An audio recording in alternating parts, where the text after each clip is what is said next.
So coming up next, we have Resident Evil 4, New Game Professional, but this is the end of my hostship, so I'm going to throw it over to Usurbrain. Hello, thank you so much for hosting, May, been absolutely wonderful, and thank you for having me. I'm going to be hosting for a short while, so I hope you will bear with me for a second. Just want to butt in and say we have a wonderful $1 donation from, I'm going to butcher this name, hold on a minute, Eruel, saying good luck on RE4, PS, don't forget the jet ski glitch. And with that, we should be also closing our Resident Evil 4 costume choice. In the lead, we have Special 1 by $66. But don't worry, we have other incentives that you can donate for. So if you just exclamation point incentives in the chat, you will see them. But without any further ado, I would like to welcome our wonderful runner and commentator, JoeKoh27, and Till's gonna say Treacle. Oh no, it's already going wrong. Trichael Man. It's all good. Take it away, you two. Hey, how's it going, everyone? My name is JoeKoh27, or you can refer me as Joe, and I have my commentator here, Trichael Man, or you can refer to him as Trike. So today we're gonna be doing Resident Evil 4 New Game Professional, and we are running the special one costume. I'm gonna count it down from 3. All right, so 3, 2, 1, go. Okay, so the game takes place in Spain, I believe. I don't remember how many years exactly after Resident Evil 2, but it happens after Resident Evil 2. The president's daughter is kidnapped, and Leon is sent over. She was like last seen in Spain, and Leon is sent there to investigate, and that's the premise of this story. So, New Game Professional is currently the most popular category in Resident Evil 4 and the most explored category. It's basically you start the game from the very beginning, and you play it at the hardest difficulty without any previous inventories or anything, and then you beat the game from there. And it recently gained popularity, probably back, I don't remember exactly. I think JTB had an SGDQ run at 2015, and I think that's when New Game Pro really took off. So we see here from Joe, he switches to the grenade because if Leon is equipped with a weapon that doesn't require him using two hands, like a handgun or a machine gun, he runs about like 2% faster or something. So we use this in certain situations to go faster because speedrunning is all about going fast. And coming up, we have the coming up we have the village fight. This is like the first kind of tricky fight in the game. It needs you to like basically kill 16 enemies to proceed to the next section. Yeah, so the idea is that Joe has to kill one villager in this section. So we just picked that guy there because he's the easiest one to kill. But we basically are going to use 2 hand grenades to get our 16 kills. And so he has to kill the first guy, because once he kills the first enemy and then throws that first grenade, as you just saw, it spawns a cutscene, or triggers a cutscene that spawns more enemies, which allows us to kill enough enemies with our second grenade. And then it's also important to note that Leon has invincibility frames, or iframes, when he does certain animations. So basically he jumps over the fence during that grenade explosion, and then he doesn't get hurt at all, but the grenade will kill all the enemies. And it's also another important part too for New Game Pro, because you're starting the game from scratch, is that we have a treasure route. So basically we collect treasures and we sell them at the merchant to buy weapons. And so there's this very specific treasure route here that you'll see Joe get. So I believe that pendant is 10,000 pesetas, which is the currency in Spain. It's not the current one, obviously, but I think it's a very old one. I mean, don't quote me. It's like an ancient currency. Now, obviously, they use euros nowadays. Yeah. So we have this boulder section coming up. So it seems pretty straightforward, just mashing it, but we did find out that it's better to mash consistently rather than just plain fast. Because if you mash fast and then slow, fast and slow, then you actually don't net enough out of it. And if you mash it consistently at medium speed, you get Leon runs faster. And the thing here is we noticed that he dodged a boulder past the tree. So basically, if you run fast enough and you wait until like the last second to jump through to dodge a boulder, you go past the tree, and that saves 1 to 1.5 seconds. which is very, very important. Not really, but you know, it's really cool to do when you first start off because it seems really easy, but it's really not.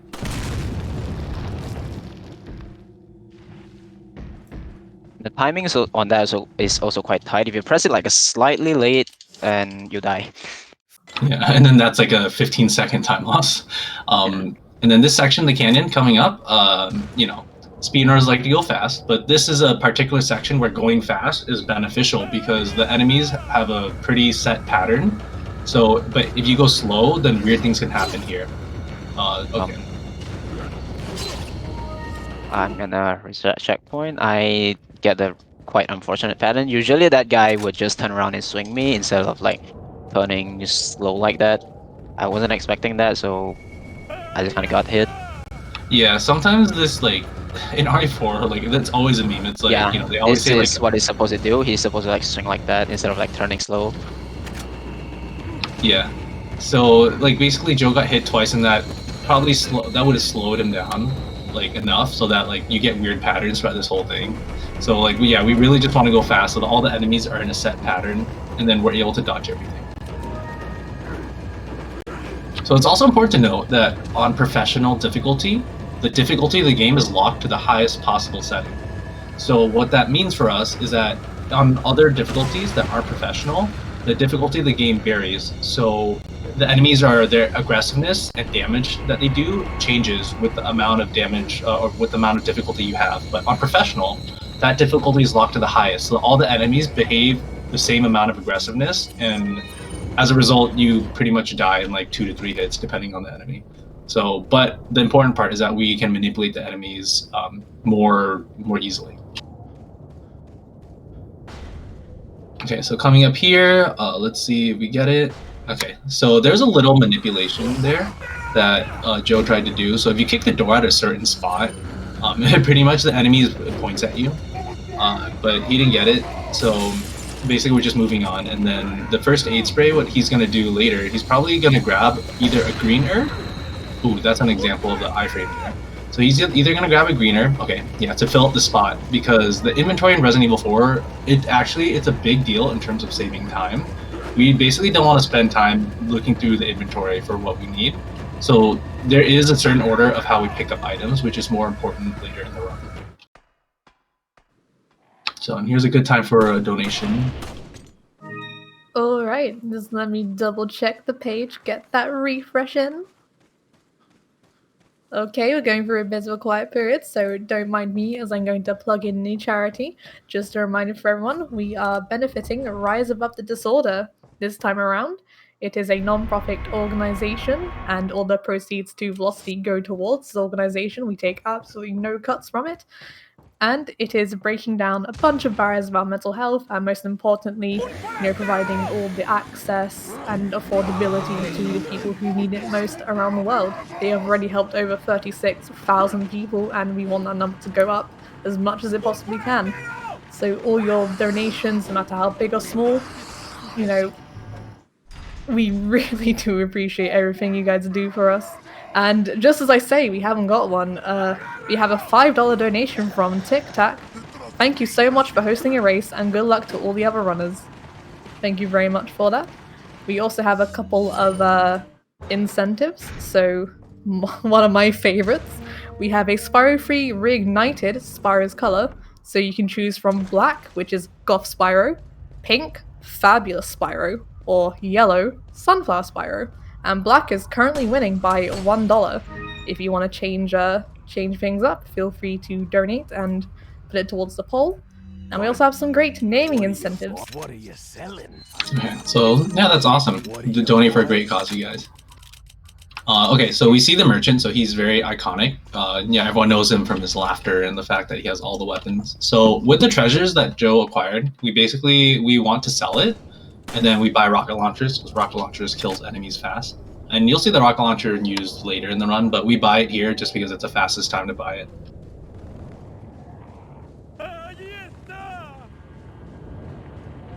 Yeah, so pretty much the beginning of the game, we're just picking up weapons and just trying to avoid enemies. You'll notice in this, basically in this run, you just try to dodge all the enemies instead of just trying to kill them, because killing them would take longer.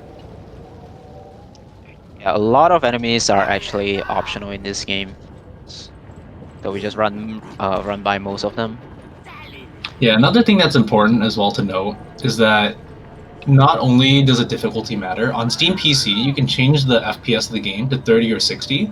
You can't change it in the middle of the game, but on 30 and 60 it's been theorized that the enemies in 60 FPS the enemies they process Leon twice as fast, or they scan Leon twice as fast. They're more aggressive on 60 FPS. For earlier on the bridge, when Joe had Leon jump over the bridge earlier, on 30 FPS, the enemies would have attacked Leon, but on 60, since they're more aggressive, they decide to jump towards Leon. So it's just something little cool to note. And FPS matters across generations of the game. So I believe the GameCube, PS2, Xbox 360, I think, and the Wii are 30 FPS. Don't quote me. RE4 has been released 15 times. And then and then Steam PC, PS4, Xbox One, Wii U, Switch are 60 FPS.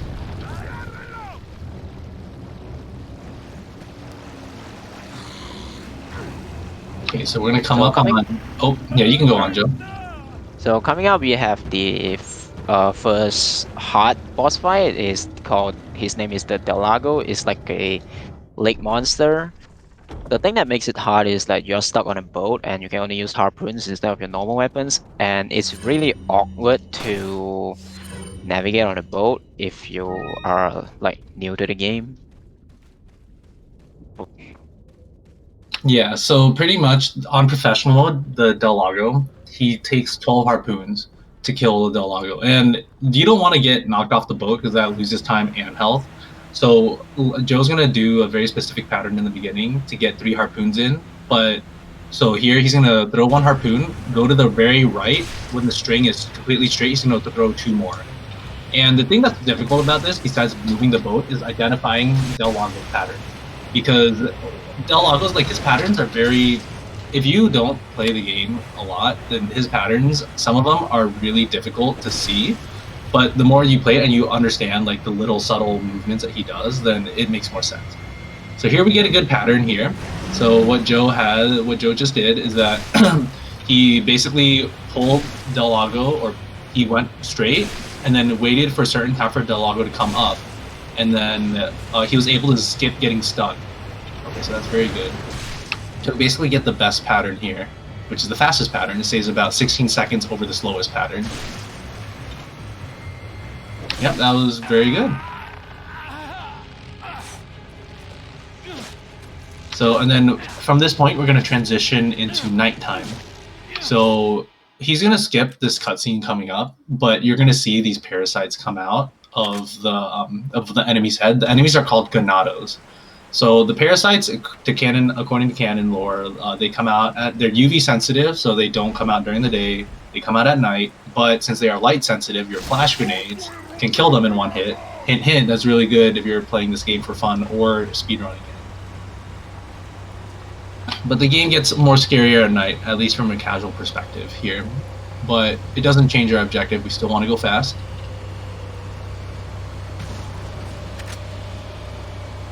And then we have time for a quick donation here, probably. Amazing. Let me just get back up the page.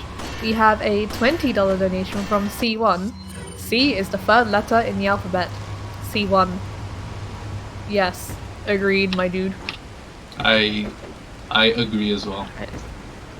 C1, thanks for the $20.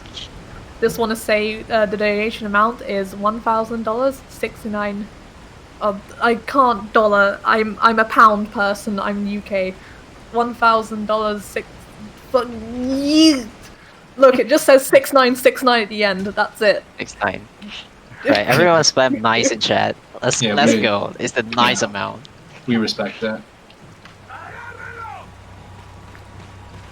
Okay, and then just another demonstration of Joe manipulating the enemies unprofessional. Because then basically you do that every single time they behave that way.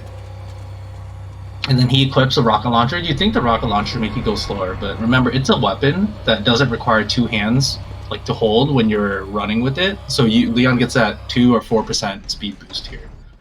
And basically, we like to switch to it if we're running for an extended period of time. So we like to switch to a grenade or the normal rocket launcher. Fun fact, the infinite rocket launcher, Leon runs with it with 2 hands, so he does run slower with it. And then upcoming, we're going to get the hardest boss of the game. So it's a very technical boss, so Joe can explain what's going to happen. Yeah, so it's like a giant monster, and he's dead. Yeah, it was very difficult. Like, it took us really long to figure out how to kill this boss. And yeah, I'm being sarcastic, but but yeah, that's the point of our rocket launchers. Otherwise, normally this boss, El Gigante, he's very durable. He takes a lot of shotgun shells and handgun bullets or grenades or whatever. It takes a lot to kill on a casual playthrough. But we are able to manage our inventory and our treasures in order to carry that rocket launcher and be able to buy more rocket launchers later down the road. So fun fact, the dogs, you basically, as long as you don't run straight at them, they won't jump on you. And then you'll see the dogs come up again later where we'll explain a camera manipulation trick, but basically just don't run straight at them and you're good. And we're about to pick up, oh, go on. About the rocket launcher, it's really broken in this game for the relatively cheap price of 30,000 pesetas. You can one-shot pretty much everything. Compared to like the other weapons, it costs like a lot more than that.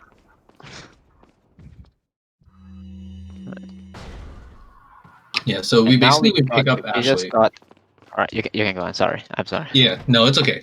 So we pick up Ashley. This is the President's daughter. So we found her.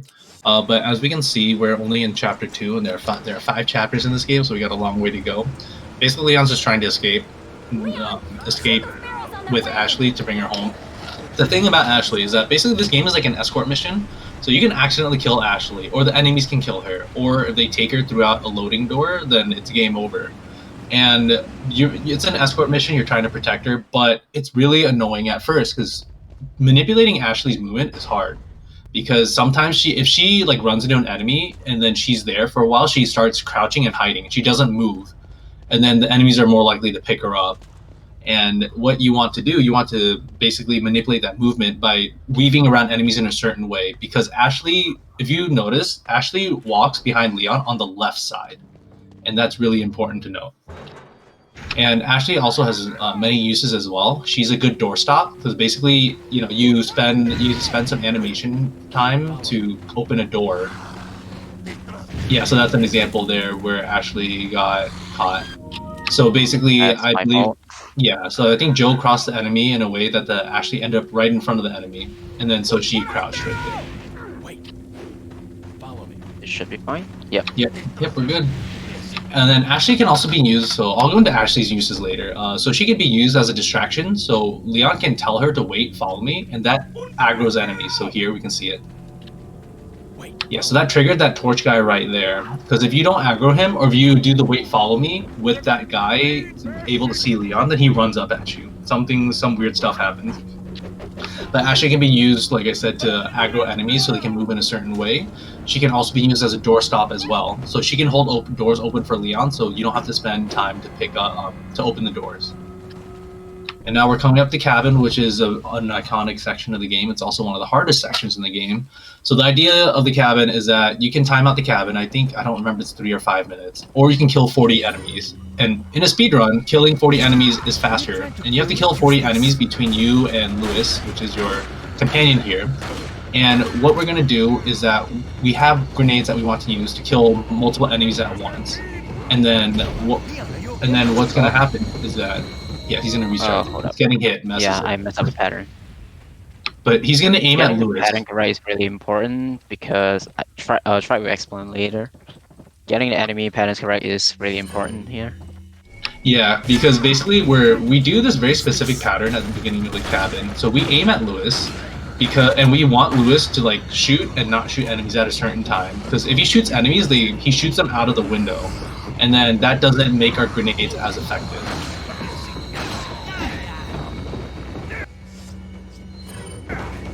That's fine. Yeah, I think that should be fine. So basically, we use our grenades to maximize the amount of enemies that we kill. And then we pick up these items in a specific pattern as well because they're going to fall into the inventory in a very, in a spot that we want. And it's also important to note that the inventory in RE4 fills left to right and then up to down. So he's going to knife Lewis several times so Lewis doesn't shoot enemies in him. Okay. And it's also cool too, when Lewis gets grabbed, the enemies don't aggro anymore.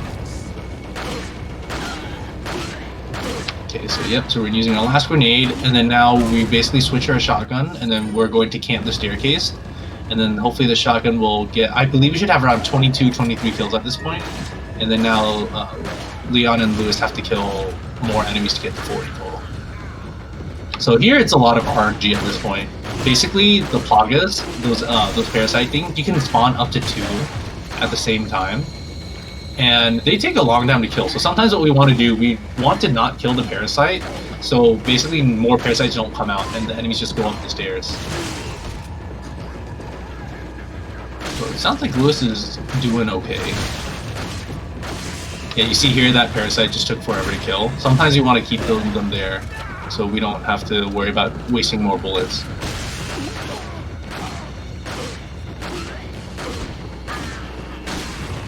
And I think it should be done soon.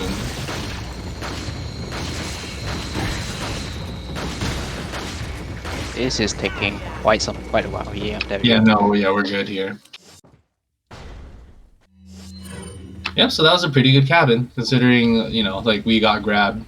Wait. So that didn't mess up any patterns.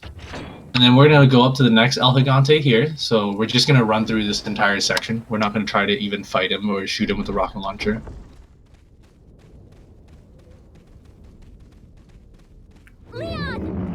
Yeah, I didn't find out about this for a long time, because I didn't know that you can just run past this section, because I always thought you had to fight him. And it's really hard to fight. There's like boulders that you can shoot that can fall on top of him. I didn't know about that for the longest time. Follow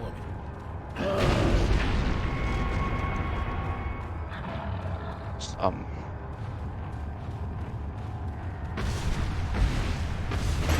And for the chains, if you play on a mouse and keyboard and if you play on modern controls, you can actually get all 3 of the chains in a single hit, like a single knife swing. If you swipe your mouse really fast from like top to bottom, you can get all 3 of them. But that's only available on the mouse and keyboard. If you play on a controller, you can get a 2-1. That's the best you can get. Yeah, so there's differences between keyboard and mouse. So keyboard and mouse, in theory, it's faster because you can aim faster and turn faster. It's really up to preference. The current world record holder for this category is Socken. He uses keyboard and mouse, but most of the top runners use a gamepad, but they do switch to keyboard and mouse on certain sections. So, if people ask what should I use, just use whatever is comfortable. You can try them both at first. And keyboard mouse has 2 settings. There's classic and there's modern. So I believe modern has mouse acceleration and classic has mouse deceleration. So the knife trick that Joe was talking about earlier, where you swipe all 3 chains at once, you can't do it on classic because it goes slower. But on modern, you can. So we're going to do some inventory management here. So what's going to happen is that you'll see Joe shooting a bunch of handgun bullets because we want to sell our inventory later, but we don't have to. Basically, the handgun bullets, or bullets in general, they don't sell for that much. And then he picked up some bullets earlier in the cabin, and we want to get rid of them because we don't want to have to sell it because it's extra. And also, it could potentially mess up our inventory as well with the items we pick up.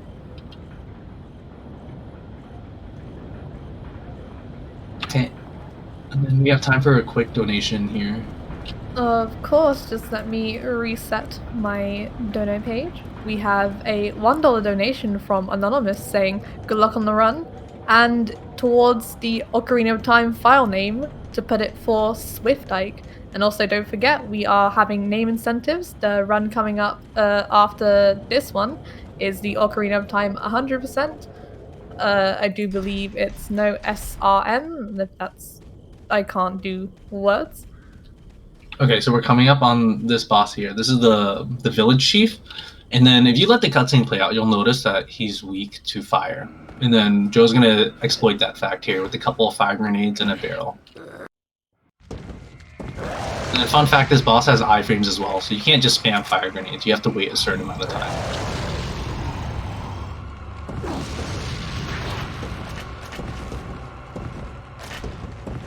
Alright, and that's it. So normally this boss, Bitors Mendez, he takes a very long time to kill without fire weapons.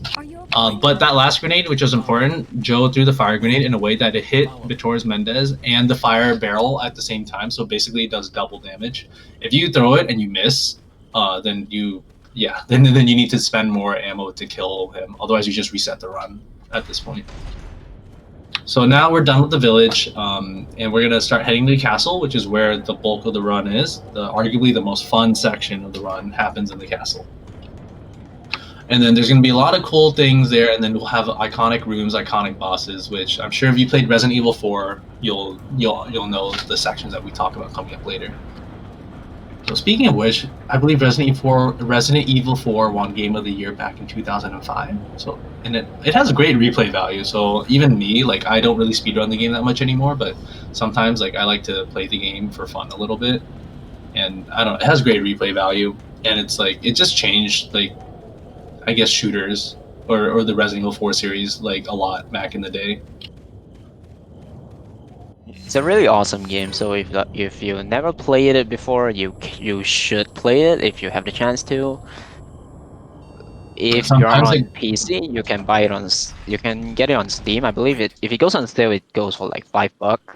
Yeah, 5 USD if it goes on sale. Yeah, that was a good shot. Yeah, so like sometimes you can actually still get killed by that truck if you run too early, which has happened to me. I'm not afraid to admit it. It's killed a couple runs. Yeah, RE4 has been released like 15, 16 times. Like there's so many platforms that it's on. It's supposed to be originally a GameCube exclusive only, and then they came out for the PS2, and then yep, it just happened. What happened? Yep, so we're going to meet the merchant again. We're basically going to switch out our entire inventory. So we're going to pick up the TMP, which is like a machine gun, pick up the sniper rifle, and a rocket launcher. So the most important weapon is the TMP because it's weak, but it shoots fast, and there's not a lot of like lag time after shooting it, which means that we can just shoot and stun the enemies, and then we just run out, like go on our merry way. So it's really powerful. You'll see it later, how powerful it is later. But my personal favorite weapon is a semi-auto sniper rifle here. I just like it because it's a pretty powerful weapon, but it's like I like it better than even the OP weapons. And we killed that catapult guy specifically, so he doesn't launch a catapult at us later. And then it's fun fact: all these guys that are manning the catapult, they die in one hit. So you can shoot them with like a TMP bullet or a handgun bullet and they die instantly, so you don't have to snipe them, but the sniper just makes it easier. And here's another example where Ashley gets used as like, where Ashley has some use. So there's going to be an enemy that comes up to Leon, and he's going to try to stop Leon from turning this crank, but he sees Ashley in the way, so he decides to pick Ashley up. Otherwise, if you let him go unchecked, he just runs for Leon and swipes you. And fun fact, if you leave Ashley in front of that castle door when you fire the cannon, she dies and it's a game over. I actually didn't know that. Yeah, I actually done that before, like for fun. I was like, oh, like what happens if I do this? And then it was a game over. So what Joe's gonna do here, where basically this puzzle, quote unquote, is you just take the swords and you switch them. But Leon, basically enemies will spawn. And then it's too slow to complete this whole section in one cycle. So what Joe does is he leaves the room and comes back, so that resets all the positions of the enemies. On New Game Plus, they can do a glitch where they can go faster, which we'll explain. We get to do this glitch later, but they can complete that room in one cycle, whereas here we can only do it in two. And then here's Ashley being used as a doorstop again. So Ashley's going to keep that door open for us on the way back.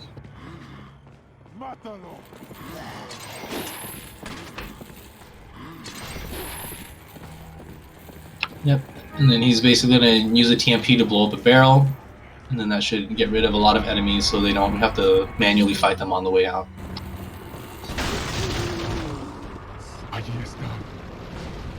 Oh, also, in terms of picking up money, in the village, we typically don't want to pick up money. If you're starting off playing the game, you can pick up all the money drops, which are in blue.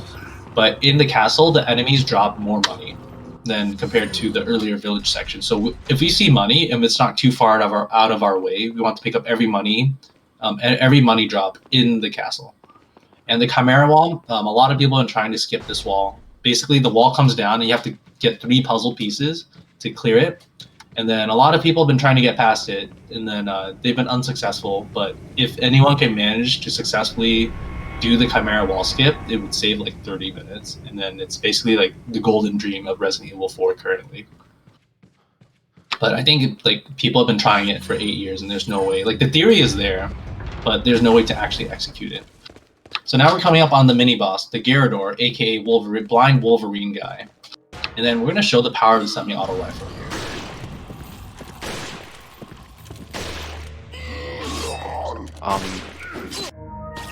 Yeah. I messed up by accident, so. Yeah, this section is actually very strict in terms of timing and positioning. So you'll see that Joe basically unscopes and rescopes the semi-auto rifle. It actually is faster to shoot with that. So I think the firing rate, I don't remember what it is. Let's just say it's like 1.25 seconds or something. But if you just leave it and just hold the button to shoot it, you'll use that time frame. But if you scope and rescope, your firing rate is faster. And that's important for this trick, because if you can't do it without scoping and rescoping. Wait. Follow me. Okay, and we're gonna come up on the waterhall section, which is arguably the hardest section of the game. It's very iconic, even on speedrunning or casual play. There's been a lot of strategies for this room that have changed. We're basically going with one of the more common strategies. It's not the most recent one, because the most recent one is very RNG based, and it's more difficult. Oh, my FPS is dying right now. The optimization of this game is not the best.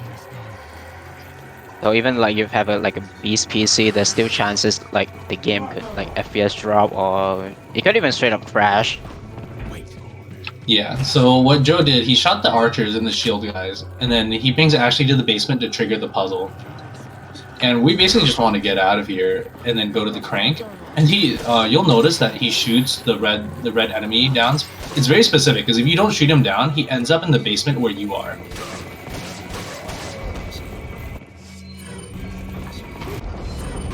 Okay, very good. So we use a fire grenade to stall the shield guy out. That's a bit awkward. Yeah. Okay, this is really awkward. Yeah, that was so my bad. So sometimes the guy on the right side of the crank can come up, and then it's really difficult, because then you have to manage him, because he can pick up Ashley, and that ruins everything.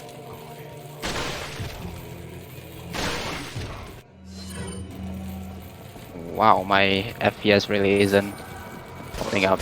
Don't worry, guys, it's not the stream, it's the game FPS getting down.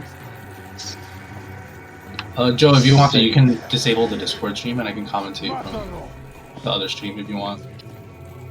It's fine. Follow me. Okay, so we're going to leave the basement again. So the thing that's important to note is that the basement, it changes all the time. Like, you never get the same basement twice in a row, so it's a lot of adapting and RNG as well.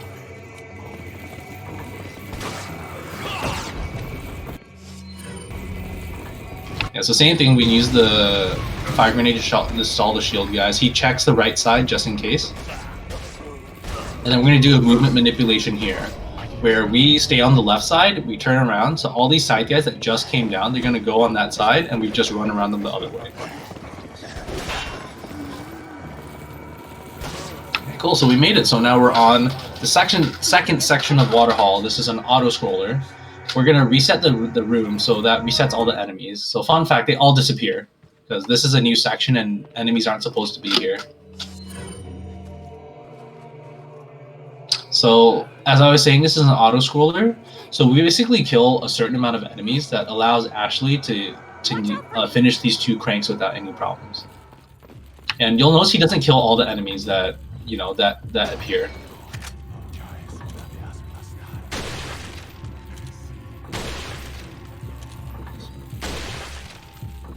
Yeah, so these are a great shots so far.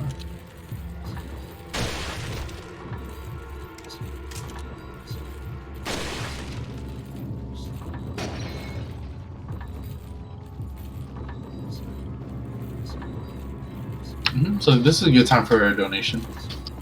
Awesome. Let me just refresh my page real quick.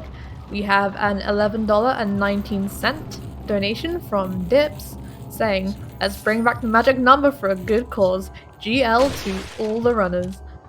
And just want to plug in again, we have an Ocarina of Time run coming up where you get to choose the file name. All you need to do is donate and specify the game and what you would like as a file name. So far, Swift Ike is winning at $1, so all you need to do is donate $2 or more, say the name, and we'll sort it out for you.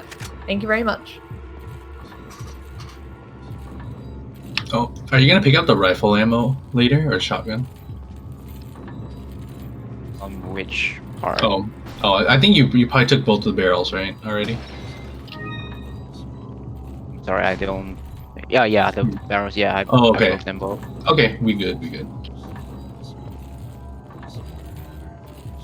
Okay, so now we finished. We pick up Ashley, and we're gonna move on to the next section of the game with the most hated enemy in all of Resident Evil 4. Yeah, so this enemy is a cause for a lot of resets. You'll see later. You'll know them as like the sewer bugs or the Novistadors, and then we'll explain why they're so horrible.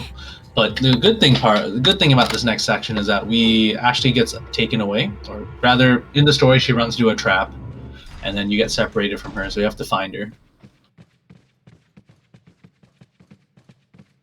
And then, so there's some so there's also certain enemy manipulation tricks as well. As I was saying with the dogs, you just don't want to run straight into them. But for these sewer bugs, it's very unique. We're basically just not. Basically, what's going to happen,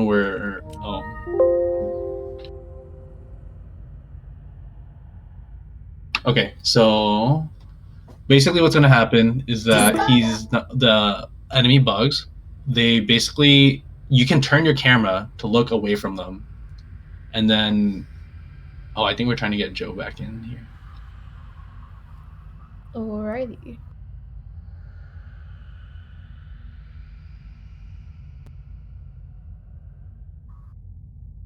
Okay. Sorry for the hold up, folks. Just a couple of little problems. No worries. Alright, I'm back. Okay, cool. Sorry about that, guys. Alright, so the enemies, these bugs, Novistadors, there's a camera manipulation you do with them. So what's going to happen is that you're going to turn your camera away from them, and it prevents them from wanting to... So if they give you a kick animation, you have to kick them. Because then most likely, rather than not, if you don't kick them, they're going to jump on you. So if you turn your camera away, it minimizes the amount of times you have to kick, and that saves time. But there's a lot of RNG that's involved with these bugs as well, because sometimes they just hit you, or you don't know how they can hit you. They can grab you, they can kick you back into more enemies. It's pretty horrible. But yeah, most runners, when they get to this section, we only hope that the enemies, like the Novistadors, give us a good pattern. Like, for example, there Joe almost got hit by that, and that would have been not good. But we're able to get through here without any problems.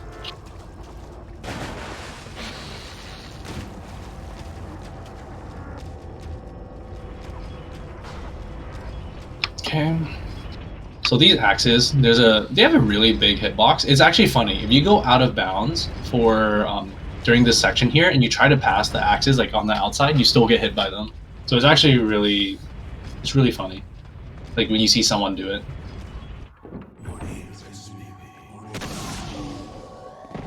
Okay, so we throw this flash grenade because if we jump down or trigger or aggro the enemies, an unskippable cutscene plays, and that loses you about like 3 or 5 seconds. So it's been recently discovered that if you shoot the red zealot, you shoot the red enemy, you can skip that cutscene as well. But with the flash grenade is faster. And there's a certain trick that Joe's going to do, which was recently found. Not necessarily recently, but for Steam 60 FPS, it's been recently discovered. So what he's going to do here, he's going to flash the enemies so that they don't attack Leon. But he's going to throw this fire grenade in a very certain, like a very precise spot. And let's see if he Got it. So basically what happens is that you see that red zealot there, he basically, you know, does the animation of him getting hurt. Normally what happens, you jump down and the red zealot, he appears on the other side and you have to just chase him down and shoot him. But with that trick here, he ends up staying here if you don't skip the cutscene. He stays in that area and then you can just kill him there. So you don't have to go all the way around and back. So very recently discovered, it was used mainly in New Game Plus because you have this Ditman glitch, which makes you go faster. But on New Game Professional, we don't have that luxury. Give me a moment. Yep, I just realized that. I'm sorry, guys. Right, I'm back. Okay, we're good. So this next section here, basically this is also another RNG heavy section. You never know what the enemies are going to do. And then there's like a bunch of enemies with weapons. There's some with rocket launchers for whatever reason, which is really interesting. I don't know why they didn't equip all the enemies with rocket launchers. But yeah, basically once Leon opens that door, you never know what's going to happen. So you have to be prepared for anything that comes out.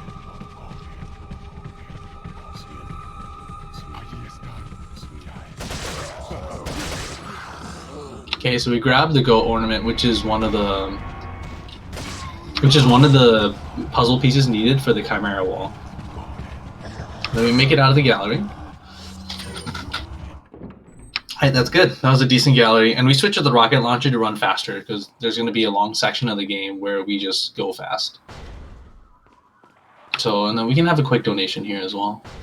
Awesome, just let me refresh my page real quick and take just a little bit of time to remind you all that Velocity is raising money for Rise Above Disorder. It is a non-profit organization dedicated to battling the two greatest barriers to mental health care, access and affordability.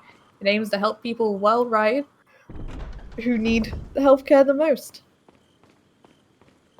And don't forget, we also have some incredible incentives, so such as the file name incentive for Ocarina of Time, and one which is going to be my favorite is the color for Spyro in Reignited, where you can choose between black, pink, and yellow. So don't forget to get those donations in and get creative. Yep. So here we see these dogs again. So we're in a maze. And I was just saying earlier, as long as you don't run straight at the dogs, you won't get hit. But there's going to be another camera manipulation later, where basically if you aim your camera up, it more or less guarantees that the dogs won't jump into you at all, even if you run straight into them. You'll see Joe use that trick in probably 8 seconds here. But basically we grab these puzzle pieces, the half moon pieces, to open the door, and then we, instead of killing the dogs, we just run past them. So you'll see he aims his camera up, and then the dogs, sometimes they sprout tentacles, and you just run past them. Basically, you can't see them, they can't see you. Pretty much. Yeah. It's interesting because if you walk and aim your camera up, the dogs won't jump you, but they spawn the tentacles, and there's a chance they still hit you with the tentacles. And on New Game Pro, with Leon's current amount of health, they kill Leon in 1 hit. So if you get hit by that, it's a reset. Okay, and then we're going to encounter the second Gyarados, but unlike the first one, we're basically just going to try to get the heck out of here. We trigger this puzzle here by shooting the bell and then the wine bottle to open the gate. For a long time, people didn't know that you could trigger the bell by shooting it. For the longest time, we had to just manually, trigger it. Okay, so we're going to shoot this lock down. This lock takes 15 bullets to kill, or if you want to be very precise about it, it takes 14 bullets, and then you can kick it, and it'll knock the lock. So we see more how powerful the TMP is. We're just knocking all these enemies down again, because we don't want to kill them. We just want to run past them really quickly. Okay, and then here's another cool thing too. We're gonna try to do, maybe not reload, cancel that, but okay. So that was a bad RNG section, but Joe was able to get through it. Normally what happens, the enemies go through there faster, and then basically you can dodge them that way, but they were behind the door and they opened the door up. Ooh, so cool, he got the double chain shot. So it's been theorized not theorized, but for the longest time, people didn't know how to get the double lock shot there. But there's a certain position that was recently discovered where if you go up to a certain spot in the wall and aim the sniper rifle at a certain spot, you can hit both chains at once. That saves about 2 seconds. So this is a deceptively hard section here that Joe's doing. So what he's gonna do, he's gonna shoot the red zealot in the knee, and then he's gonna throw a grenade in a very certain spot at a certain time, and that's gonna kill all the enemies at once. So if he does it too fast or too slow, it won't kill all the enemies at once. So he was able to kill the red zealot, which is good, but he threw the grenade too far to the left, and I think that didn't get the guy that was picking Ashley up. But it's really important to kill that red zealot, because if you don't kill the red zealot in time, he spawns more enemies, and that is a really big time I loss. hear an archer though. Wait, what's that? What's going on? Oh. Yeah, you should be fine now. Yeah, it's really important to kill that red zealot, because then remember that inventory management is hard in the game. There are backup rifle ammo strats, but sometimes, like, at this point, there's no more backup rifle ammo that's plausible to get. So the thing that's forgiving about Resident Evil 4 is that there are backup strategies or backup ammo pickups, but yeah, you want to be aware of where they are just in case when you're starting off the game. And then here we play as Ashley, so which is actually when you casually play this game, it's one of the scariest sections because you don't have any weapons. The only thing you can do is open the door by pushing it, or you can throw a lantern at the enemy. And it's funny. Oh yeah, go ahead. Also, a fun fact about this section: if you are playing on the Japanese version of the game, for the Ashley section is actually in the classic camera angle, which is like the original Resident Evil 1, 2, and 3. It's like this static camera angle instead of a over-the-shoulder camera, for whatever reason. This is only present in the Japanese version of the game and only on normal and professional difficulty. I don't think it's present in easy and amateur. Oops. Yeah. So the puzzle here is really easy. You just pretty much you get the centerpiece in and you just turn it clockwise. Or Yeah, is it I think counterclockwise? you start from the 4. If the tiles are 1, 2, 3, 4 through 9, you start at 4 and go counterclockwise.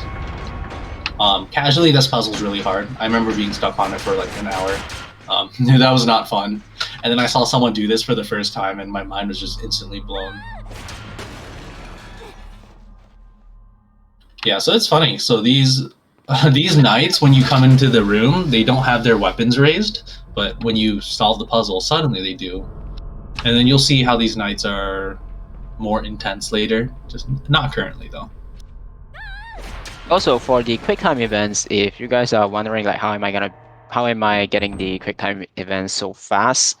Pretty much this game only has 2 possible combinations for the QTEs. If you're on a gamepad, it's either X and A or LT plus RT.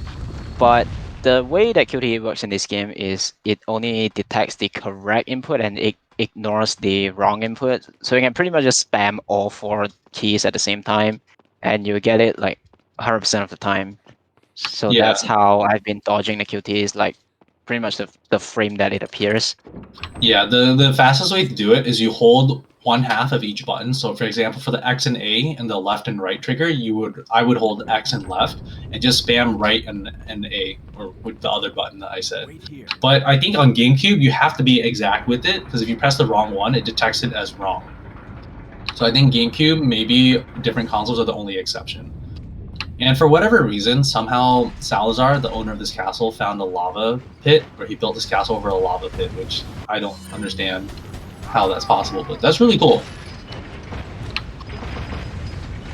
So recently there's been a new treasure development, or new treasure routing. So what Joe did by killing that guy on the fire dragon thing has been very recently discovered.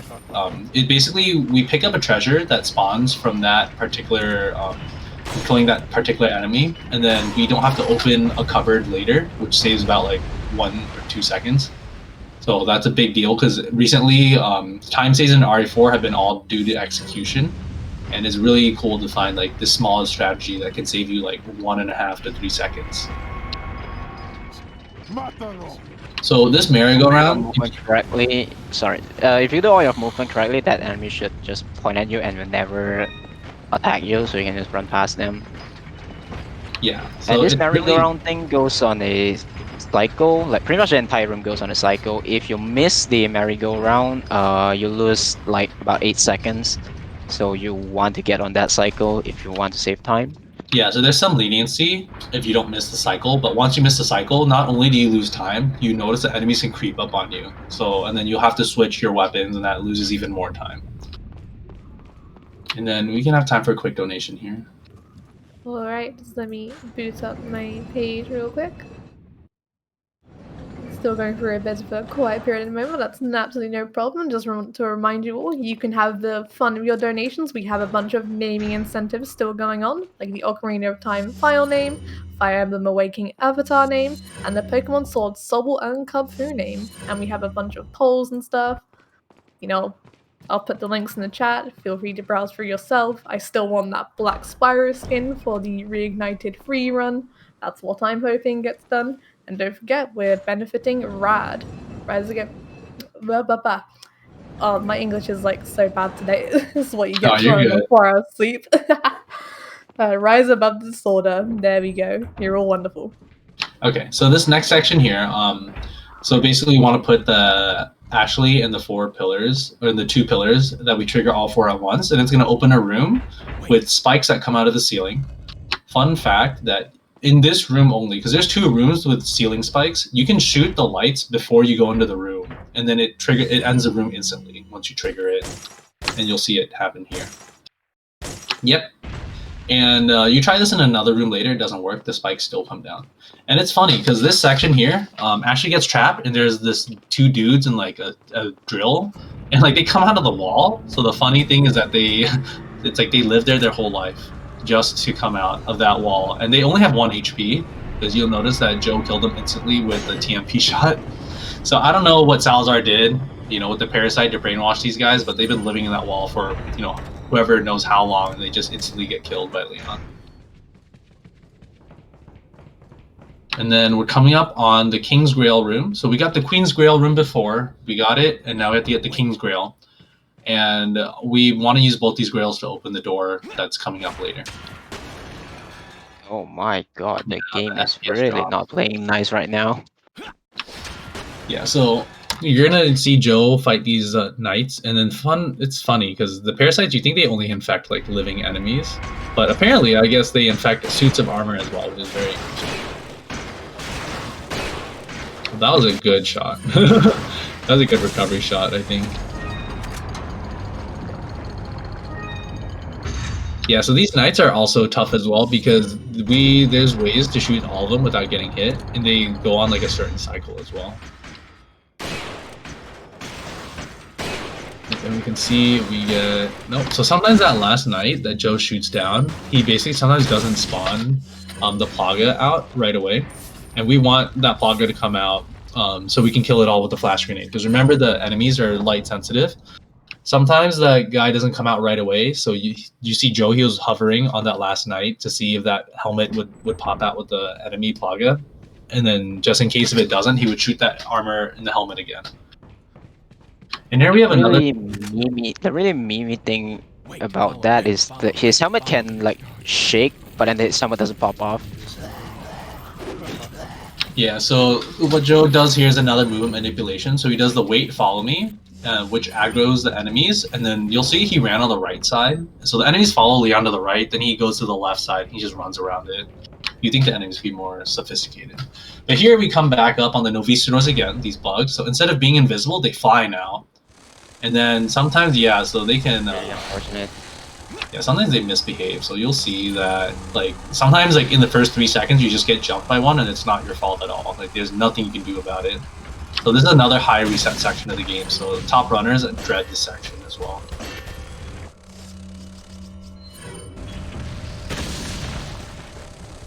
Alright, that was should be fine.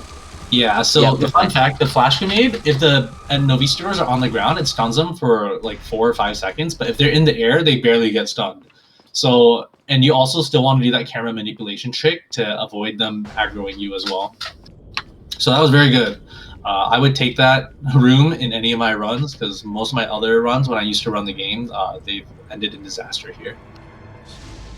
And then we're coming. Honestly speaking, like any novice Tidal's room without a death is a acceptable novice room. Yeah, so there's 3 rooms in Novistadors, and they call it like 3 circles of hell. And then we're only two out of the 3 done, so we gotta wait for more. So for this clock tower section, basically there's a bridge that gets triggered by turning on the clock tower, and you get to find Ashley on the other side, but they lodge these wooden cranks in, or these wooden blocks in, so you have to find them and shoot them, and there's 3 of them. And then basically on the way down, of course, when you turn on the clock tower, enemies spawn, because that's just how all games are. Then we're gonna grab that greener for a backup heal. There's a lot of backup heals in this game, so and most of them you can pick up without any detriment to your inventory. So it's really important when you're starting off the game. Like if you see a greener, you can pick it up. Just if you pick up too much, then your inventory gets messed up. Okay, and then so there's going to be an unskippable cutscene that plays, but what Joe's going to do, he's going to reload his TMP because there's a dynamite that gets thrown down and you can't really run past that dynamite. I'm going to show off how powerful the TMP is again. That's unfortunate. Yeah, it's very interesting. Yeah. Yeah, so I you thought see he was how gonna throw powerful his leg, Yeah. but So you see how powerful the TMP is there. So this bridge, it's also called the Bridge of Death. If you don't dodge those 3 shield guys properly and these 2 mace guys properly, then you're stuck on the bridge. You probably have to retry the checkpoint. So Joe's gonna shoot that rocket launcher straight down that blows up the door. And then what he's gonna do... I'm slightly off. Yeah, so the rocket launcher will kill the unarmored Gyarados right away, but for the armored one, what he's gonna have to do is he's gonna have to shoot the sniper with the sniper rifle in the Plaga on the back. And then I believe if you shoot the Plaga on the Gyarados, it does 16 times more damage. Okay, so here we're gonna come up on one of the most important parts of the game. We're gonna be changing our inventory again. So we're gonna be selling the sniper rifle. We're gonna pick up the striker, which is the most powerful shotgun in the game. It's the best shotgun in the game, but not just because it's powerful. It allows us to do this glitch called the Ditman glitch, where basically if you aim with the striker and before the aiming laser comes out, you switch to another weapon, your movement and your animations for most of your actions are like 1.5 times as fast. And you'll get to see here the beauty of it. So you see Leon is climbing up that ladder much faster than usual. And this is important because 1, it makes us go faster. 2, it makes your animations go faster as well. And you can go out of bounds on certain sections of the game, or you do weird enemy clips or manipulations with this glitch. And it can be it can be stopped by getting hurt or healing or certain cutscenes as well. So you'll see sometimes like Joe will Ditman like several times because he loses it due to a cutscene. But for some reason this cutscene doesn't trigger it. And then he's gonna try to do this trick here. I'm gonna be quiet. Okay, that's a little bit too late. That's fine. Yeah, so this trick is hard. It's not frame perfect, but it's a very tight timing. Basically, the tail will come down, and then he's gonna stop and then move because that tail tracks you. And then basically he's gonna dodge that tail. But it's a very tough trick. Okay, and then we have Verdugo here. So we'll, the Salazar's hand or something like, he says like your left hand comes off, some cheesy line. It's a bit awkward. Yeah. Oh, that's fine. Yep, that's good. So Verdugo, he's a very powerful enemy. I think he has the most HP in the game out of every enemy. If you freeze him, he takes like 3 times the amount of damage or something like that. He just takes more damage. Because, fun fact, he doesn't die to a rocket launcher by itself, but when he's frozen, as you can see, he dies instantly to a rocket launcher. And it's important that we kill him because he drops a treasure. If you notice, we picked up a crown, and I believe a crown jewel. And those, once we combine those treasures together, the crown sells for a lot more money. And we definitely use that to buy more weapons. So here we're gonna buy another rocket launcher, but we're not gonna use it on an enemy. We're actually gonna use it on a boulder, which you'll see in a bit. Fun fact, like this doesn't work on every port of the game. I don't know which sections it doesn't work on, but I know there's like a few sections where you can't rocket launcher this rock coming up. And here we see the beauty of the Ditman glitch again. I believe one of the versions is the PS2. I'm not sure if like, there's any other version that doesn't work with this glitch. Yeah, I heard Well, that. I guess maybe, like, I guess it's a mechanic and less of a glitch. I don't know. yeah, you see, like, yeah, that rocket launcher blows up that boulder, but sometimes it doesn't work. Like on certain ports of the game, it doesn't work, and I think it might be region limited too, from what I've been hearing. So here's another reason why the Ditman glitch is so important. So normally you would have to kill 2 El Gigantes, those giant monsters, to get past this room, but instead we're gonna use Ditman on this on the zip line. And he's gonna go on it, and then he's gonna go on it a second time, and he starts where that zip line is. So because the zip line hasn't had enough time to go all the way back, it starts in the middle, and then Leon gets to go out of bounds. So this is a pretty, a cool trick you can do. And fun fact on New Game Plus, it's actually slower to do that. It's faster to kill the enemies on New Game Plus. And now we're here in our 3rd layer of hell. The Novicidors, we see them for the 3rd and last time. And basically we're just hoping that they don't like kill us. That's all it is. We use a flash grenade to help increase our chances of getting out of the room, but there's no guarantees.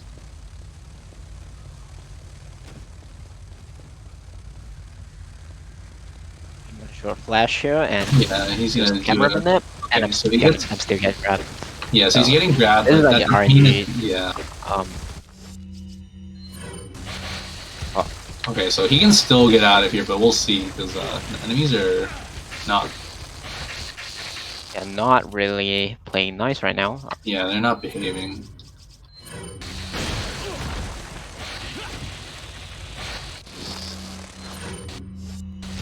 All right, so he gets out of there. That's very good. Like, that's actually very, very good. He gets out of there alive, and then the fun thing is that when the Novicidors are in the air, they die a lot more easily. You'll see there that they basically just died in like a hit to the striker in the air, and then on the ground they're much more durable. I don't know why exactly they take more damage in the air. And then he does a camera manipulation again, so they are less aggro towards him. And then they, all Resident Evil 4 runners, they say, the true run doesn't start until you get past this room, because that's when like a lot of RNG gets cut, and then more of it is on your skill. And then we see with Ditman again, we're able to run past those stomping pillars. So without Ditman, you would have to hit a switch, which like delays the pillars, and that's how you normally get past the game in a casual setting. And then we have a good time for a donation here. Okay, just let me refresh the page real quick, and as that's happening, just to remind you all, we are raising money towards Rise Against Disorder. It is a non-profit organization. All of Velocity's proceeds go straight towards that. We take absolutely 0 cuts. It's about accessibility and affordability, helping to cover costs for people who cannot afford mental health care services. So any donations go towards an amazing cause. Yep, it's a good cause, so you donate if you guys want to. Mental health is very important. So we are here in the ruins, or the mines. Basically, there's a glitch that was discovered somewhat recently that allows us to skip the minecart ride. We'll talk about that a little later, but it did save like a minute and a half or 2 minutes. Yeah, so if anyone's interested in speedrunning Resident Evil 4, we have a Discord channel that's on speedrun.com. And our community is very nice, and there's a lot of new runners lately. We're all very helpful, and there's a lot of resources to learn in this game as well. So I highly recommend it. The skill floor to learn this game is not that high at all, but it is hard to get really good at the game, because it's a lot about, obviously execution, but also a lot of RNG, learning how to manipulate RNG as well. So we see here we're back at the ceiling spike room. Yeah, so we can't shoot those lights down like before. And then you see that there are parasites on the ground here. So Joe basically moves around, because if you stay still for too long, those spider parasite things, they jump up on you. So basically Joe's moving around to shoot those ceiling lights so the parasites don't jump on him. So here's this minecart glitch here. So what Joe's gonna do, he's basically gonna jump at a certain section and hold up and left, and he should clip out of bounds here. So that's good. So this only works on Steam PC, which is very interesting because it doesn't work on PlayStation 4 or 5 or Xbox One, even the quote-unquote 60 FPS consoles. So we don't know exactly the reason why it only works on Steam PC. But you can still skip the minecart on other sections by actually riding the minecart for a little bit, then jumping at a certain time. But it does, and you can do it with or without Ditman as well. So this particular glitch on Steam PC 60 FPS, you can only do it with Ditman, and you have to be holding a weapon that requires 2 hands. So you can't do it with a rocket launcher. You can do it with a handgun. You can do it with the PRL. You can do it with an infinite rocket launcher because remember that uses 2 hands to hold. So basically, yeah, we're just running down here. It's like the moment this glitch was discovered, like I think the Resident Evil 4 community was like in an uproar because that means everyone wanted to get a new PB with this new glitch. And yeah, it was very iconic because it also changes the route too, because normally when you ride the minecart, you have to kill a bunch of enemies. So you have to account for the amount of ammo you pick up. So now with the current route that Joe's doing, we don't pick up as much shotgun ammo for the minecart ride. Yeah, and it's actually really easy to do. I think the other way, where you jump off the minecart out of bounds, there's a certain timing to it, but it's still very lenient. So you can do all these cool tricks too. And then we're approaching Salazar's castle, or like one of the main area.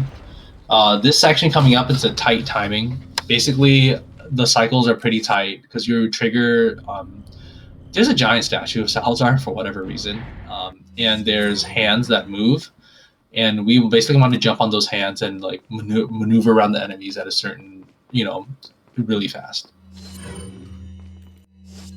So he shoots there to trigger this enemy to point at him. If he doesn't shoot him and runs straight up the stairs, the enemy would run right at him, and it would be slower to dodge him. Okay, so he shoots the trigger to trigger the hands going out faster. Yeah, so this room is on a tight cycle here, so he needs to make this cycle. Alright, that's good. Alright, that was a perfect run. Or a perfect section right there. So now we need to button mash again. This room is notorious for killing a lot of runners, even if they button mash really well. So recently for Steam PC, we've allowed turbos only for button mashing QTEs, nothing else. But if you're on console, then it's unfortunate. There's no really good turbo for that from what I've known. Yeah, so this particular QT is like the big one, but Joe makes it out. That's good. And then basically there's an elevator ride coming up, and there's a certain way that Joe's going to set it up. But now we're just going to run up the stairs, and then this strat was discovered. I say a lot of strats are discovered recently. I mean, considering how this game has been out for like 15, 16 years, it's, even a 1 second time save is a big deal. So yeah, running up the stairs that way was a bigger deal back then, because normally you would have to climb up the ladder, but we found out that if you run up like the staircase and you go all the way around, it saves like 1 second.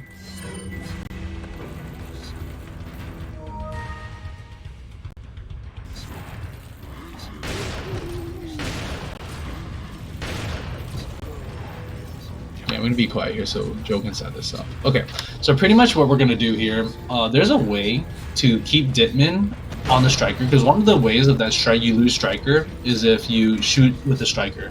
But I don't have time to get into it, but pretty much Joe does a keyboard mouse manipulation where he allows the striker, he keeps the Ditman's rating off.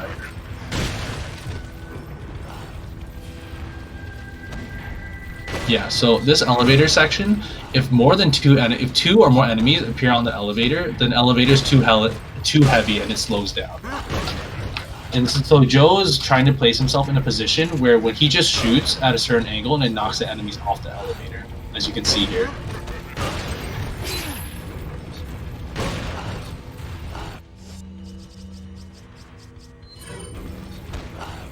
This is really awkward right now. I just hope I don't die. Yeah. You still have another green herb though.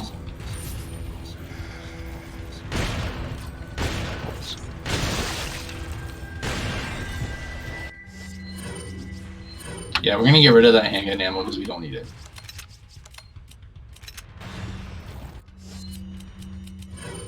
Yep.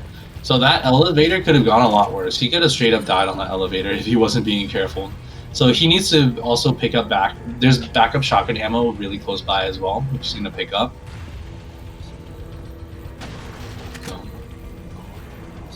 And then we're basically on our last boss of the castle, and then we're gonna move to island really shortly. So we're gonna pick up another rocket launcher for this upcoming boss.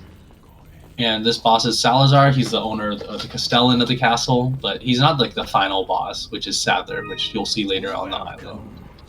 So basically, like the premise of the game also is that like Sadler injected the parasite into Ashley, so you need to get it out because he's like, oh, we're gonna use Ashley once he goes back home, like kill her dad, the president, or whatever.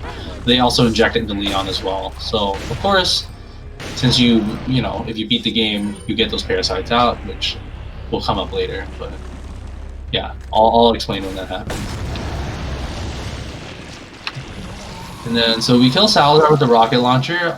If you play this on other modes, like for example, no merchant, where you don't use any weapons with the merchant, this section is a lot more difficult because it requires you to manage your inventory precisely. But there's a lot of cool categories for this game. New Game Plus has been there's been a research on New Game Plus as well. So you think, oh, it's such an easy category, like you just get all the weapons and then you beat the game. But no, there's actually, because you have all the weapons already, like the rest of there's like no RNG involved. There's very little RNG involved, and like the rest of it is all on movement and enemy manipulation. So New Game Plus is a category that's a lot harder than people think. Of course, it's easier to complete a New Game Plus run, but it's very difficult to execute. Okay, so we buy another rocket launcher here. And then there's another glitch. I think this is the most recent big glitch that has been discovered lately. So we call this the island skip. So basically this room, you basically go around, you turn on a laser, and then you point mirrors at a laser to manipulate like a light or something. But we found out very recently, in order to clip out of bounds, people talk about, oh, you can jump like down places, or you can like clip wherever, but no one really talked about like climbing up places to go out of bounds. But I don't remember his name, but a Japanese runner found this out. What Joe did earlier, he climbed up that rock at a certain section and he ended up out of bounds, which is really cool. And it saves like 45 seconds. It was a really big time save. It was a big deal. And it's really easy to actually set up as well. So when we get to the island, it's less scary in my opinion, because there's no creepy music. It's a lot more action. It's more running past the enemies now instead of actual strategies. But there are really cool strats that come up. But in general, this entire section is all execution. You're trying to run past the enemies. And you'll see a lot heavier use of Ditman, because there's a lot of sections where we run straight for a while. So Ditman helps out there. And then we get to see Oven Man. So fun fact that Oven Man, I believe if he grabs you, he does more damage to you. And also he dies without you hurting him at all because he's on fire. So that guy freaked me out the first time I saw him, not gonna lie, because it was a jump scare. So here's where Ditman's also powerful. People, yeah. Yeah, so here's where Ditman is powerful. So what Joe's gonna do, he's gonna go through the garage door at a very specific time. So if you go too early, those garage doors close. If you go too late, they throw the dynamite and they close before you get and run past it. So if he runs right when they raise their hands to throw the dynamite, he's able to run past it. And here we're on the scariest enemy of the game, or arguably the Regenerators. These are freaky, gray, naked monsters with sharp teeth that can kill you. And then, as we do with almost all enemies, we just run past it. But killing them is actually very difficult. You get an infrared scope, which you can see the specific parasites on their body, because those parasites are helping them with their regeneration.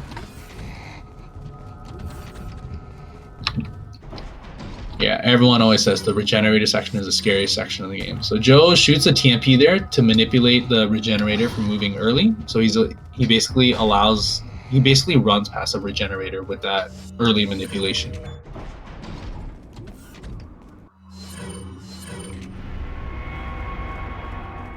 Okay, so I think we have time for a donation real quick as well. Alright, just let me boot up the page again, and want to remind everyone we still have a bunch of naming incentives. Most notably, there is an Ocarina of Time 100% coming up soon after this run and the Ada run. Ada, I can't pronounce words. Where you can choose the file name. All you have to do is in the comment box below the donation, specify the name of which what you want to do, so Ocarina of Time, or Fire Emblem avatar name, or the Supple and Kubfu of the Pokemon Sword run. And yeah, just get creative, folks. Alright, so we see liberal use of the Ditman. There's not much to really talk about besides go fast, but there are some things that we can do here that have been recently discovered to save time. So this Iron Maiden coming up, this is the only time where we use the rocket launcher on like a regenerator, or I think it's the only time we use a rocket launcher on a normal enemy, because we either use it on bosses or the elevator, or not the boulder, my bad. So what Joe's doing, he's trying to push that dead body forward, because that once he kills it, the rocket launcher, there's an animation where that lower torso walks before it drops a treasure. But if you push it, towards the door you have to leave, it saves a little bit amount of time. I personally never got it right because I think I would always run past it. And we see how powerful the flash grenade is now. He kicked him by accident. Yeah, because the way that this game the action key button works in this game, like the game will prioritize like the action buttons for you. Like let's say if there's like 2 actions at the same spot, either you open the door or like kick an enemy, you will always kick the enemy like if you press your action key. Yeah, I am JV. I think a part of me thinks it's a placebo because every time I've tried it, I didn't feel that much of a difference. But I mean, if the top runners do it, then it has to be a thing. So I'm just not good at it. So fun fact, this upcoming section, the only way to trigger the cutscene to leave here, you just have to enter that cutscene. So it doesn't matter if Ashley gets grabbed here or not, because she spawns back with you later. But, well, I mean, you don't see Ashley get grabbed here. So, so we're picking up an emerald for safety money strats. What is that thing? Wait, follow me. Okay, so this cool boulder or this rock here requires 2 people to push, so you gotta be careful because of the enemies. If you wait too long, those enemies can creep up on you. Wait, follow me. And that's the bin right there where you can like tell Ashley to hide in. When you're taking that corner, you're gonna be like, be careful like not to run too far out, or you like tell Ashley to hide by accident. I actually done that before.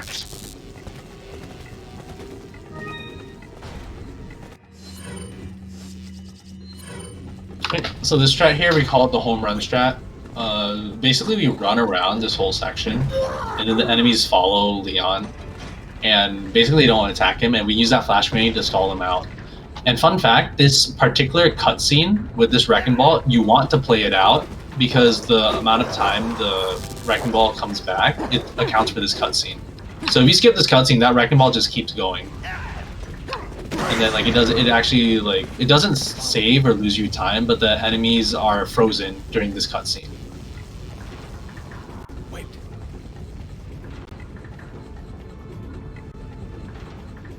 Let's see if he gets it. Okay, he doesn't get it. So what could happen is very precise. I don't know if there's a setup, but that wrecking ball can push you through, and then you can open the door early. And then here we use Ashley as another doorstop. Wait. Okay, and then what he's gonna do here, so remember Ashley can get stuck behind enemies, right? But if you use that stutter step, so basically if you alternate between walk and run really fast, Ashley just sticks to Leon the whole time. So you can actually do that when you're running past a crowd of enemies, and Ashley will always follow you. But of course, like if the enemies are there, then you probably have a different problem. But I believe Joe showed how that happened with that wrecking ball scene, because when he flashed the enemies, they were all stunned, but he was stutter stepping to when actually jump down to get out of there. To me, Leon. So here we're on a bulldozer. So I didn't know that it was part of presidential, children training to operate bulldozers. So for whatever reason, Ashley knows how to operate a bulldozer, and that baffles everyone that speedruns this game. Pretty sure driving like a normal truck alone is hard enough. Well, apparently Ashley can drive a bulldozer, so you don't mess with her, I guess. Yeah. Oh, Joe, do you want to talk about like the amount of enemies in this room? I think you had a good explanation for it before. Right, sure. Hold up, let me finish two guys. So basically, the enemies that spawn in this room, if you don't kill them, like you are keeping them back, they don't actually die or like despawn. They just stay there. Because there can only be so many enemies in the room, so we're gonna keep these guys at the back like for as long as we can, so that we don't get a ton of people that are trying to chase us. Hold up. Yeah, sometimes it's beneficial to kill the enemies if you're low on money, because sometimes they can drop, they can have a money drop. But typically what we want to do, we don't want to keep those enemies there, or we don't want to kill those enemies, because then less enemies will spawn later. Yeah, so as you can see, like all the enemies that run to the back that I didn't kill, they are actually still present in the room, but it's just not visible, so that less enemies can spawn. Like only 2 guys run out from that hallway right there. Usually there's like a lot more if you kill everyone. Yeah, and this because there's only so much enemy that can spawn, the game can't do that, I guess. Yeah, remember back during Cabin, when we used our grenades to optimize killing enemies, like there's only a max of 9 at once. But I believe on the PS2, there's 5 on the PS2 because it's a weaker system. The PS2 port and the 2007 PC port is 2 of the worst versions in terms of speedrunning. But I guess for casual play, the PC07 port is also bad because it crashes like really frequently. Yeah, that port is horrible. We don't talk about that because a lot of people complain about how like it's hard to play on that port because the game just crashes for whatever reason.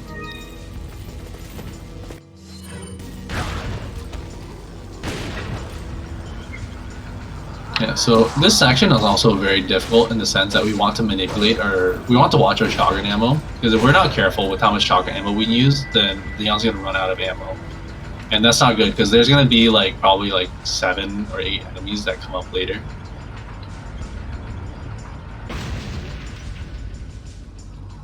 Yeah, so this section of the bulldozer is like one of the most stressful section, period, because if you noticed earlier, all the enemies that Joe has killed, none of them spawn Plagas. But in this section here, if enemies actually land on the bulldozer, or if they start walking on the ground, they can spawn Plagas, and then those Plagas kill Ashley in 1 hit instantly. So if they get close, then it'll accidentally kill Ashley, even though technically you're supposed to take her hostage.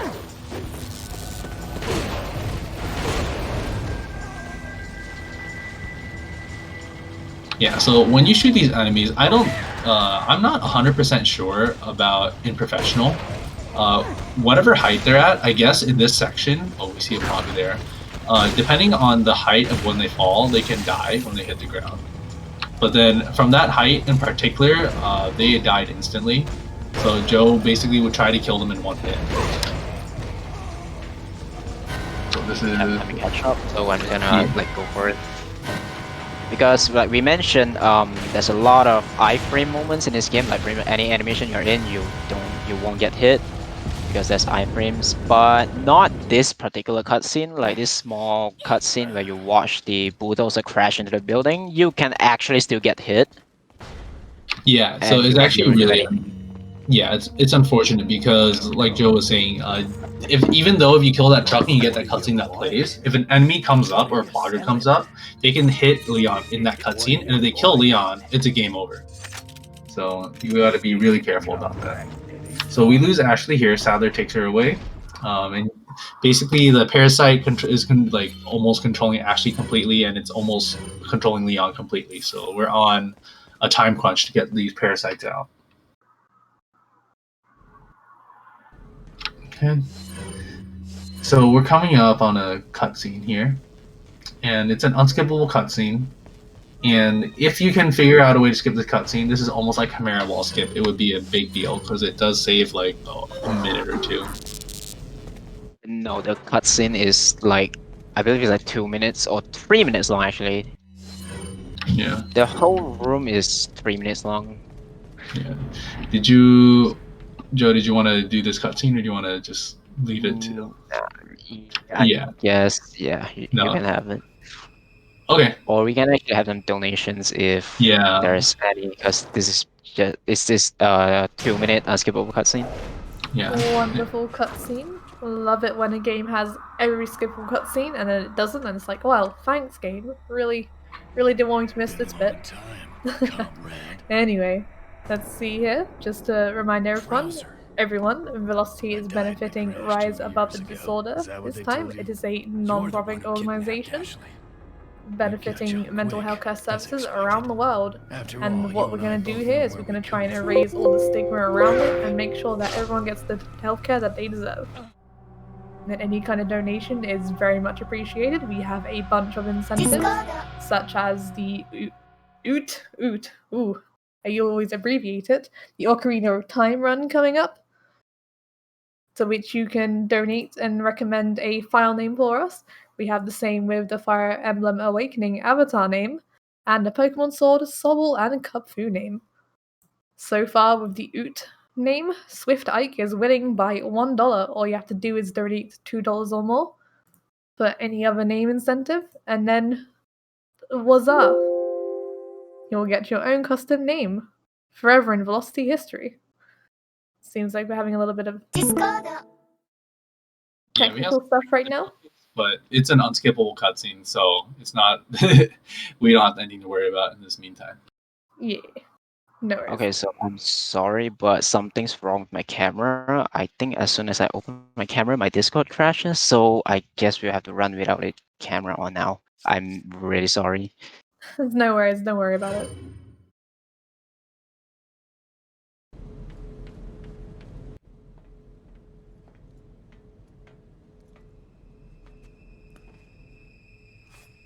Yeah, so this cutscene, there's just a bunch of QTEs. But remember earlier with what Joe was saying, basically if you just hold half, half the inputs of each one, and then you just start spamming the other ones, you get through the section fast.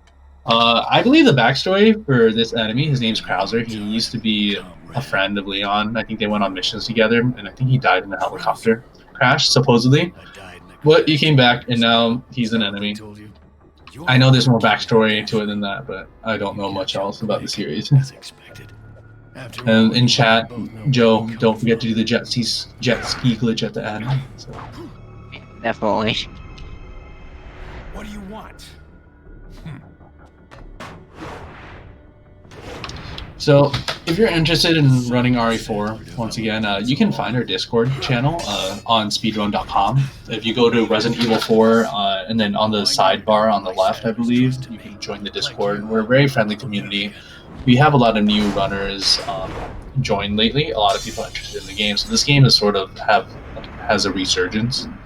We have a lot of resources. Even though there's not resources for every single category, our Discord is very friendly. We have a very knowledgeable people in the channel, and they always are down to help out with particular sections of the game. So New Game Pro is the most popular one, which is what Joe's running. New Game Plus Normal is also, I think, the second most common category, but there's also Separate Ways or Assignment Ada, which are Ada categories. And then there's always No Merchant Pro, which is a very tough category. Basically, you run the game without buying any weapons from the merchant. Umbrella. So, and then we get the C8 coming up here. So, yeah. So I believe after this run, Joe's going to do an Assignment Ada run. So basically, it's like an alternate universe thing. I'll re-explain that later. But it's like a side story in an alternate universe with Ada. Do I have time for a little quick donation? Yeah, we do. Right, so we have a $20 donation from Razor360. Hey, thank Nice. you for the chance to run in It's this not like you're marathon. gonna Awesome skip your cause. Good luck with the inevitable runs. death, is it? Thank you, Razor. Really appreciate that. Yep. So like I was saying earlier, if anyone can find a way to skip this cutscene, More or less. it would be very great. Maybe it's So it's a 3-minute time save. save. You're here. Maybe some other time. Okay. If So you guys want to know more about the backstory of like Leon and Krauser, I believe it's explained on the spin-off Wii rail shooter game. I think it's called the Umbrella Chronicles. So you guys can check that out.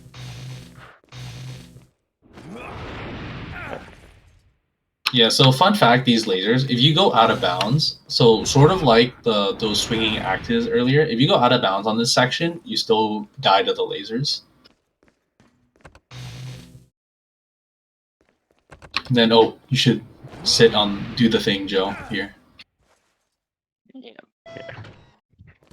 So that funnel there is there. Oh, I skipped the cutscene, but yeah. Yeah, this is a cool Easter egg. He just sits on the throne. But that's also when you sit on the throne and then you leave it, you see a treasure.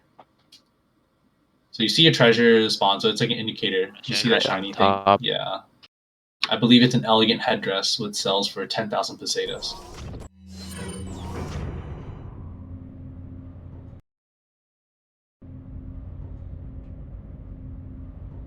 Okay, so we're coming up. Basically, it's sort of like this last section of the game is just back-to-back hard sections. So we're gonna run across 2 bosses. This first boss we're coming up on is called U3. Or if you watch the cutscene with Sadler after the Krauser fight, Sadler refers to the boss as it. And then this first section, you're in like this maze in 3 rooms, and then you can't kill U3 there right away, but you just need to escape. And then, so he's gonna shoot these triggers here so that you can trigger. So for each room, you have to shoot 2 switches, or you have to activate 2 switches to get out of the room. And sometimes you have to shoot these, green lights on the doors to open the doors. So here we shoot one of them. And some of this movement manipulation is pretty tight on U3. So if you're not careful, then you can die in 1 hit to U3. And then this next section here, you can do this with or without dim in. What Joe's gonna do, you can clip this grenade through the wall, because there's a little switch on the other side that typically what you would have to do, you have to run around, shoot the switch, come back, and then to activate this button right here. But if you throw the grenade through the wall, you just clip through it, and you never have to run around. And this boss is more durable than other bosses, so he doesn't die to rocket launcher, as you can see here. Instead, he dies to a rocket launcher and a knife. So that's amazing. But it's actually cool because remember how Leon can have invincibility frames? Like this boss has invincibility frames. So if you shoot it with a rocket launcher and you try to shoot or knife U3 too early, it won't kill him. You have to wait for a certain amount. You have to wait for like a few seconds.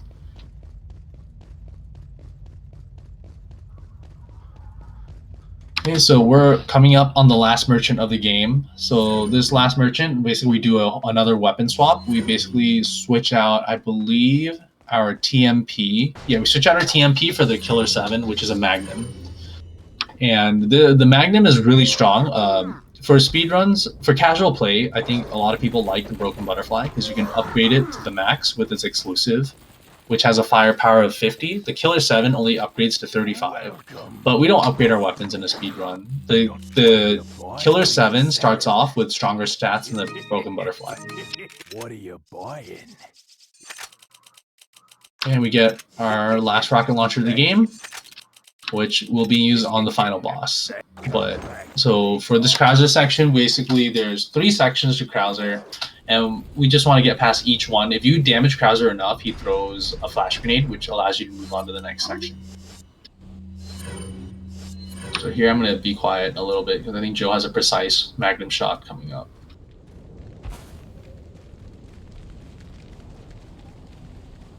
Alright, that's good. So he shoots Krauser twice in the body. You can aim for the head, but in my opinion, it's harder.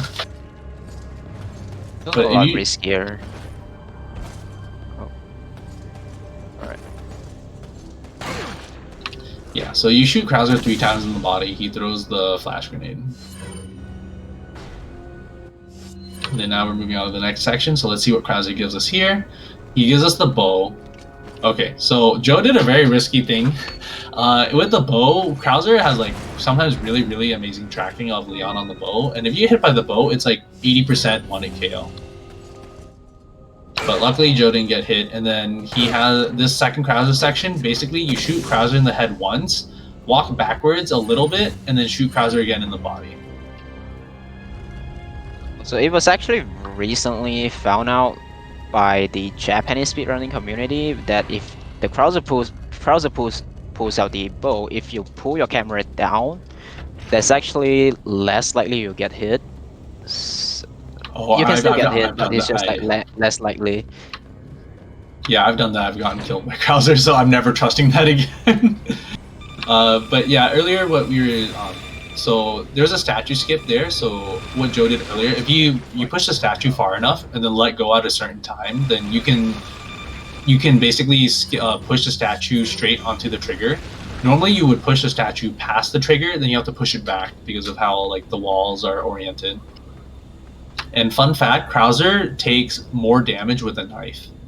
So you'll see the beauty of it coming up. Prepare for your death, Leon.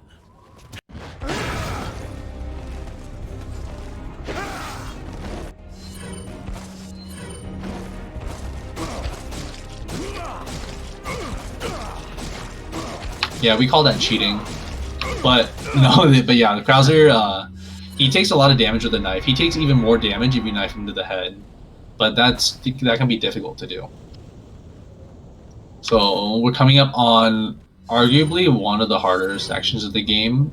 It is execution heavy, but it's also RNG heavy in the sense that sometimes you can get shot by an arrow or a machine gun, and you have to be able to adapt to all the enemies. No, not all enemies take extra damage from the knife. So I think it's only a couple of them. I think it's Krauser, and I actually don't know. Maybe it's only Krauser. Because all the other enemies take more. Probably Stellar on separate ways.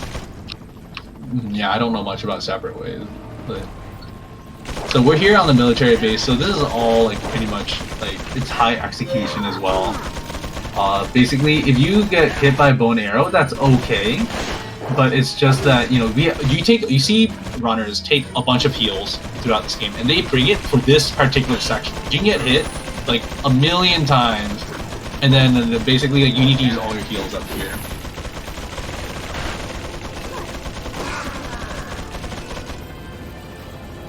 So we're gonna trigger this lever here, and then it allows us to reset the checkpoint so there's no more enemies at the bottom. So it's similar to Waterhall's second phase. Okay, so this section, it sounds really straightforward, but you have to do this section fast, because if you go slow, the Gatling guns are on a pseudo cycle-ish because they track Leon, but like if you go too slow on the Gatling guns, then they will... Okay, that's good. If you go too slow, then the Gatling guns will track you, and then like if you get hit by it, more enemies can create a bump off you if you get hit, and that's not good. Okay, so the Gatling guns killed their own dynamite, so that's good. Alright, I'm gonna just be quiet for now because I'm gonna let Joe concentrate.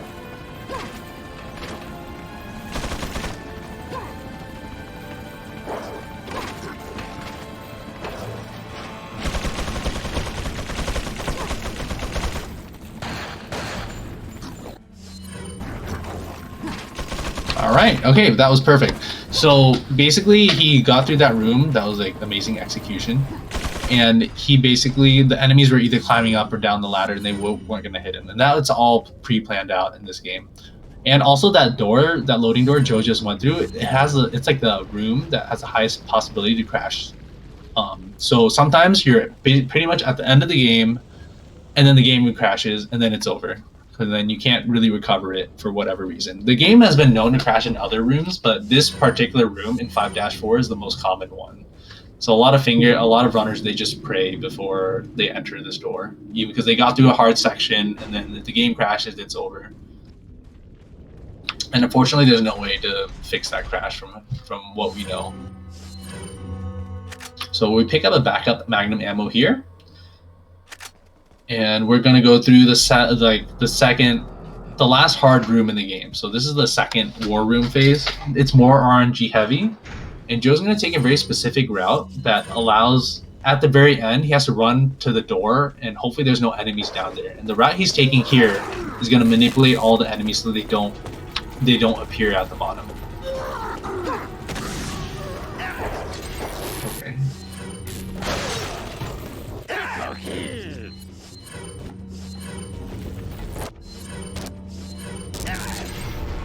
Oh boy. Okay, so he got chain locked there. So the thing that's unfortunate about Resident Evil 4 is that sometimes you get hit by an enemy, and then the other enemies don't aggro you right away, and then right when you're recovering from getting hit, the enemies hit you again, and like you could be spamming the pause or inventory button, and there's nothing you can do.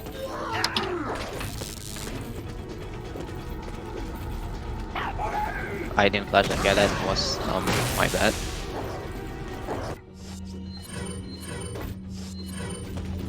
Okay, so the cool thing here is that when he shoots the guy in the red hat that drops a treasure, it stuns the other enemies.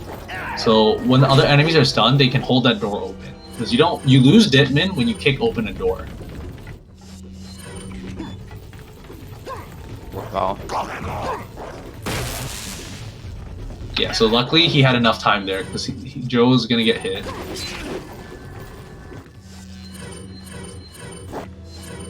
This is really unfortunate.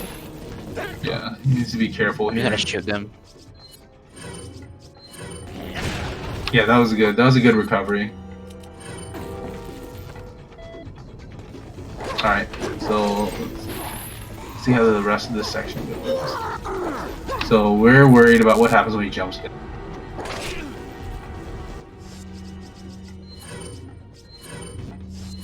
Alright, so it looks clear, so that's good. So you see, like this section, sometimes even the best of runners, they can get screwed over by this section. So that's why we have all these backup heals, just in case. I'm gonna play to be safe just because I'm not very confident at this point. I don't have Yeah. any more kills.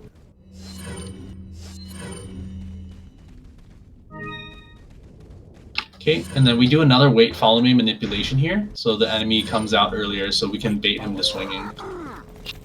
And fun fact, this cutscene here, if you skip this cutscene really fast, Ashley actually doesn't spawn next to you. So she'll be behind where the enemies are and she can crouch and hide from the enemies. But if you let that cutscene play even for like half a second, then Ashley will spawn right next to you once you proceed. So Sadler, he's not a hard boss. We do something very specific with the Killer 7 rocket launcher. So basically, you shoot him in the eye with the Killer 7, then you shoot him in the leg with the Killer 7, then you shoot him in the main eye, then you rocket launcher him in the eye. You have to hit him specifically there, and then Ada will drop the special rocket launcher, which will instantly KO Sadler.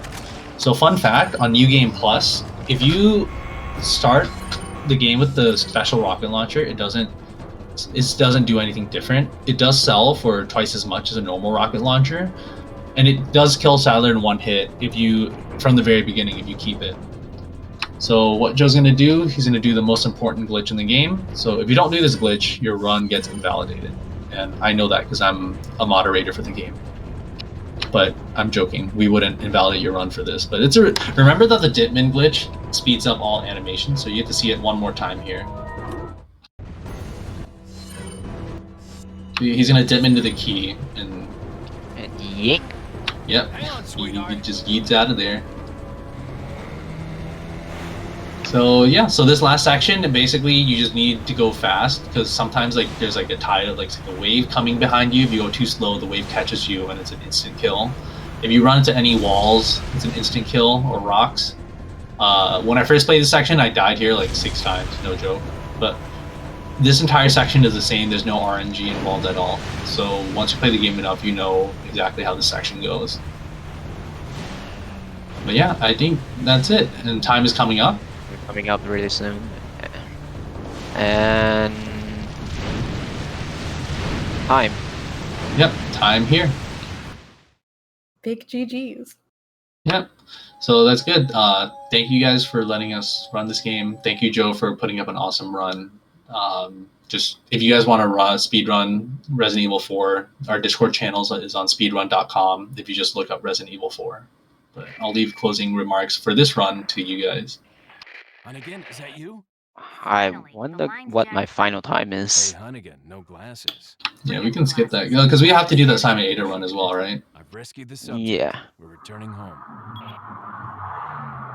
Can I have my real time? I'm interested. I'm really interested to know like what my real time is. So I stopped it at 1:42:38, but I think I was late. No, That's that's fine. That's actually a really decent time. Yeah, that's a good time for a marathon run. So, because a lot of things can go wrong, as you can see. All right, and I think we're gonna move on into assignment Ada, right? And we can have a short break for. Yep, we're gonna take a quick break, and we'll have JoeKoh back doing assignment Ada. So we'll be right back.